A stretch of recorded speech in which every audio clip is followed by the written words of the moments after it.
Thanks very much, everyone, and the opportunity to be here today. So that's right. I'd like to talk about the fence that's saving the outback. A couple of key points that Grant and some of the other speakers have spoken to. It's about translating BQ. How do you talk to a broader audience? How do you translate the lessons? And how do you provide transparency and measure it, which is the key focus of what I'm talking about now. So when I talk about the RAPID region, that's us. So we're 21% of the state, 7 local government areas and about 10,000 people. So for those that haven't been there, think sort of, John Wayne country and that sort of stuff, and that's pretty much where we are. So the challenge. So obviously, from our perspective, sheep have been a large part of what we are. Agriculture has been a large part of what we are. But obviously, over the last few years, we've been heavily impacted in regards to sheep numbers. So a large part of what this project about, and this is a project that's been delivered from a council perspective, not so much a NRM focus, has been around people, because that's the key metric for us that's going the wrong way.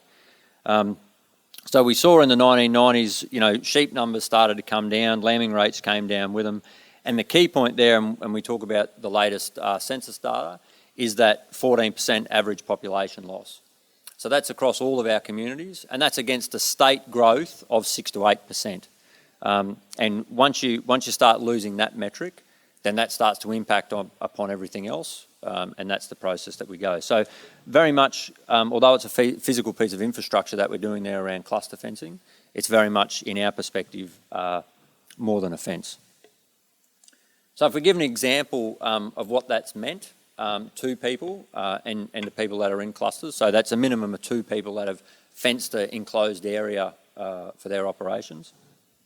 You can see there, so 2006, a cluster ran 40 plus thousand sheep with a lambing rate of 75%. By 2017, they had 5,000 sheep with a lambing rate of 25%. And largely, they simply had no option but to get out. We either fence or we go, is largely what people talked about in our part of the world. So the solution, and again, so discussion started at a council level. So RAPID are 7 shire councils that work together in a bit of a block. The board is made up of the 7 mayors. So they came together in 2014 and 15 and largely said, look, we can't make it rain. Okay, we can't stop the drought, we can't make it rain. How can we try and maintain people and population across our regions? So this is a model that's come from the region for the region. So this was developed by the mayors and the communities in our region about how we were going to ensure that we can go forward and be profitable and be prosperous. So its long-term goal, and again, this is a fence, but its long-term goal is really about being a catalyst for growing jobs and increasing profitability. Because unless we have that, we can't have biosecurity, we can't have any other things because we need the people out there doing what they're doing. Now, when we talk about this fencing, this isn't instead of all the other usual wild dog control measures, this is in addition to them. So no one's not baiting, no one's not, doing the traditional things. We're doing all of those things, and it's just not simply working as well as it used to anymore. The key point in this is what we're trying to deliver is for people, and this is what they're telling us that it's delivering for them. It's those 3 points there. It's about control, confidence, and investment. If any of us as humans, if we don't have control of anything, it's very difficult for us to look into the future and be positive about where we're going to be. So the key first thing that people say to us is, as soon as we fence, we get control. And as soon as we get control, we start to get confidence about the fact that we are going to be here into the future. I can pass the place on to my family or my children in a better way, and that will then lead to investment. Not only investment by bringing sheep back and employing shearers and those sort of things, but when people aren't looking week to week and are starting to look 5 or 10 years down the track, you look at all the other things that you should have been investing in. Water infrastructure's a bit ordinary, we'll change those couple of tanks out, we'll upgrade the shearing quarters and do all this other investment that will then lead to more people and more money flowing around in the community. As well as all of that, is it's providing significant biosecurity advantages for all of our region that's fenced. Whether that's plants, whether that's pests, whether that's just simply having better control as the Mayor indicated, some sort of FMD or type outbreak. You've got all these biosecurity measures in place because you've got all of these controlled, physically fenced areas through the region. So when we talk about the solution or what it means for people, So if we look here and say, so, we've shorn 22,000 sheep this financial year. All those wages are going into Longreach. If we didn't have a fence, there wouldn't be a sheep, so there wouldn't be any wages. For the last 5 years, we've averaged less than 40%. Now it's over 80. They've gone from 26 dogs back to 1. So that's the sort of impact that it's having on us. Now, 26 dogs sounds like a lot. It is a lot.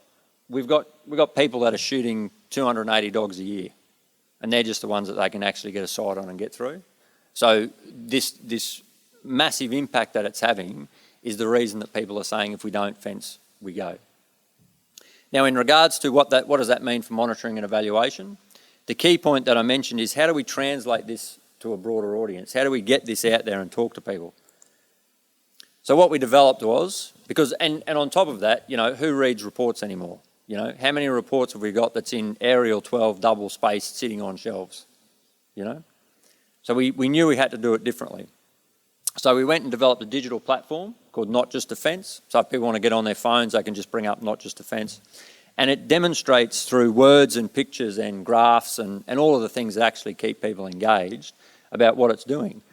That's a snapshot of what it is. So it's, $10 million worth of government, 25 million by producers. The other key point about this project is this is a 73% spend by producers, by the actual cockies that are involved. This is a very unique project for government. If government goes and builds a roundabout, no one else puts money in. The people in the street don't come and put 70% of the money in for the roundabout. This is a very unique model in that regard. We also measure. We spend an enormous amount of time measuring. I came on board right at the beginning, and we were very specific about metrics and what we capture and how we wanted to capture them so that we could tell this story better.